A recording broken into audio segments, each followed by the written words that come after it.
Asia, ang Pilipinas ang isa sa pinakamalaking merong value-added tax. I'm gonna tell you a story of how I got to here. Yesterday, I was from Cebu. I booked a ticket to go. It's 2,100 pesos and few centavos or something. I got taxed. It's 340 pesos. I ride an Angkas going to the Pier 4 in Cebu City. I got taxed again. I bought soft drinks. I bought bottled water. I bought Wi-Fi subscriptions sa Viber. I got taxed again. Putang inang value-added tax. Ang dami. Just try to imagine if a single Filipino is paying at least 200 pesos of value-added tax. Daily basis, 200. Multiply it by 100 million. Ang yaman ng Pilipinas. Pero wala kayong pera! Dahil makakapal ang mukha nyo dyan sa Kongreso! Lumabas kayo! Mga putang ina nyo! Mga makakapal ang mukha! I do not understand. I cannot wrap my head around the fact. Paano nyo naiisip? Paano nyo hindi naiisip kung gaano kayo ka-immoral? Kung gaano kayo ka-demonyo? Nagpapakasasa kayo sa perang hindi inyo? Tumakbo kayo para maglingkod. Just reminding you, sir and ma'am, tumakbo kayo para maglingkod, hindi para magpaglingkuran.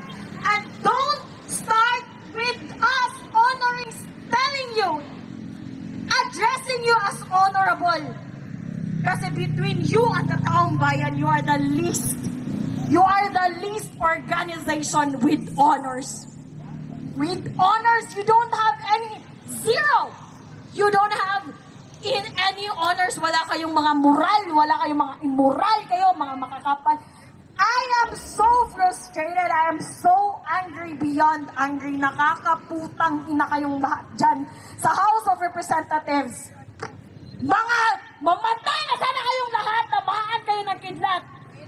Super ang pangbababoy at panggago nyo sa mga Filipino. You're treating us like an idiot. Like you don't have access to information. You're treating us as someone as imbecile.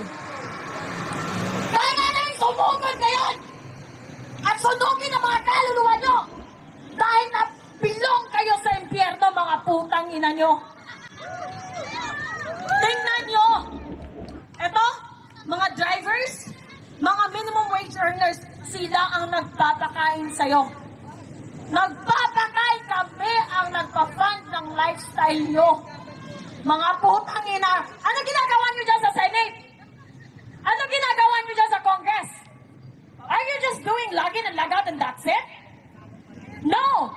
We demand that you work. You work diligently, you work morally, and you work hard for the Filipino people, for you to earn our trust, because you don't deserve our trust and respect. I don't think so. It's gonna happen anytime today. Mga makakapal ang mukha nyo. At sa mga kababayan nating police and armed forces of the Philippines, sir, with all due respect, I know naiipit kayo.